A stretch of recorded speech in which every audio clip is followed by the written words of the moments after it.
Bonjour tout le monde et bienvenue dans ce nouveau décryptage. Aujourd'hui, on est face à deux bouleversements géopolitiques massifs.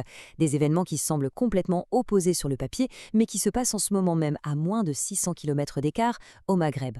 D'un côté, on a ce tout nouveau pacte bilatéral historique en préparation entre la France et le Maroc, et de l'autre, un vrai coup de balai, une restructuration profonde et brutale des services de renseignement en Algérie.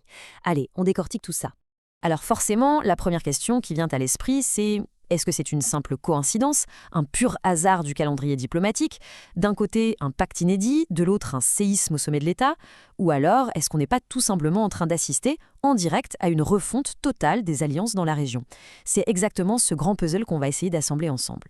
Bon, on rentre tout de suite dans le vif du sujet avec notre premier grand axe, le rapprochement historique entre Paris et Rabat.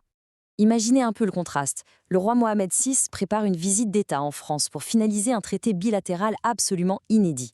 Si on rebobine juste un peu, entre 2021 et 2023, c'était la crise ouverte. Visa réduit, ambassadeurs rappelés, l'ambiance était glaciale.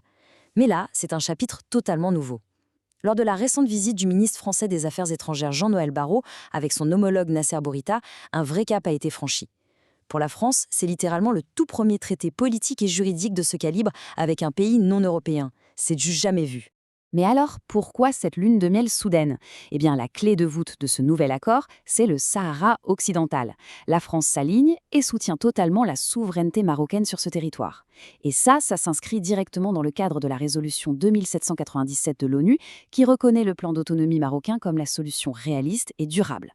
En fait, c'est vraiment le moteur de ce nouveau pacte. Et concrètement, pourquoi c'est si crucial à l'échelle mondiale? C'est du donnant-donnant. La France, après avoir pris quelques gros coups durs au Sahel, trouve ici l'occasion en or de consolider sa position en Afrique. Et le Maroc, lui, s'affirme définitivement comme le partenaire régional ultra stable, le relais incontournable pour l'Europe. Bref, les tensions diplomatiques, c'est de l'histoire ancienne. Allez, on traverse la frontière. Deuxième grand axe, le pivot entre Alger et Washington et ce fameux séisme dans le monde du renseignement. C'est un événement qui a fait un peu moins de bruit dans les grands médias, mais c'est un véritable tremblement de terre dans les cercles du pouvoir algérien.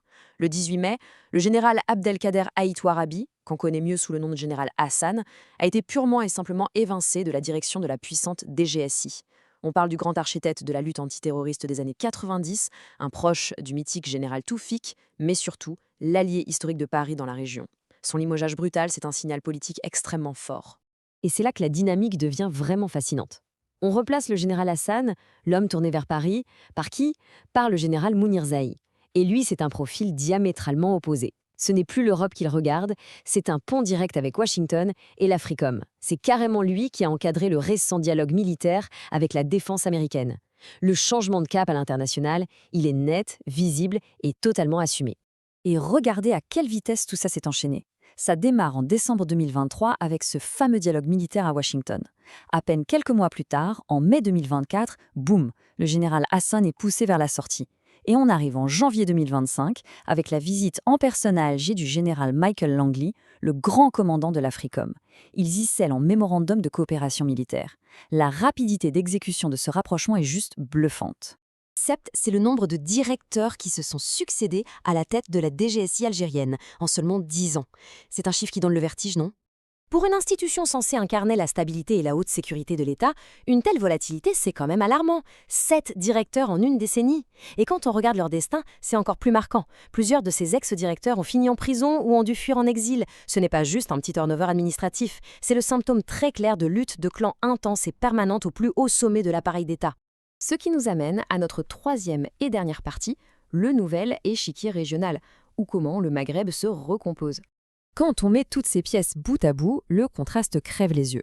On a d'un côté un Maroc hyper stable qui bétonne sa diplomatie vers la France avec une visite royale et un traité historique, et de l'autre, une Algérie qui pivote de manière spectaculaire vers les États-Unis via ce mémorandum inédit avec l'Africom, mais dans un climat interne ultra volatile, marqué par des purges à répétition dans ses renseignements. Les trajectoires sont limpides, ces deux puissances prennent des chemins complètement différents et s'éloignent l'une de l'autre. Et ça confirme parfaitement cette analyse issue de nos sources. Le Maghreb est en pleine recomposition, les alliances bougent, les équilibres se redessinent. Il faut bien comprendre qu'on n'est pas face à un simple fait divers diplomatique local. C'est une vraie transformation globale des alliances qui va avoir des répercussions bien au-delà de la région, jusqu'en Europe et en Amérique du Nord. Alors, la question qui reste en suspens, c'est comment ces nouvelles dynamiques vont-elles redessiner l'avenir de toute l'Afrique du Nord ? Est-ce que le Maroc et la France vont réussir à faire tenir ce pacte sur les prochaines décennies ? L'Algérie va-t-elle définitivement tourner le dos à ses partenaires historiques pour s'aligner avec Washington ? C'est absolument fascinant à suivre. Restez curieux, continuez à lire, à vous interroger. Merci à tous d'avoir suivi cette analyse avec tant d'attention et on se retrouve très vite pour un nouveau décryptage. Abonnez-vous à notre chaîne. Cliquez sur la cloche pour rester au courant de l'actualité algérienne.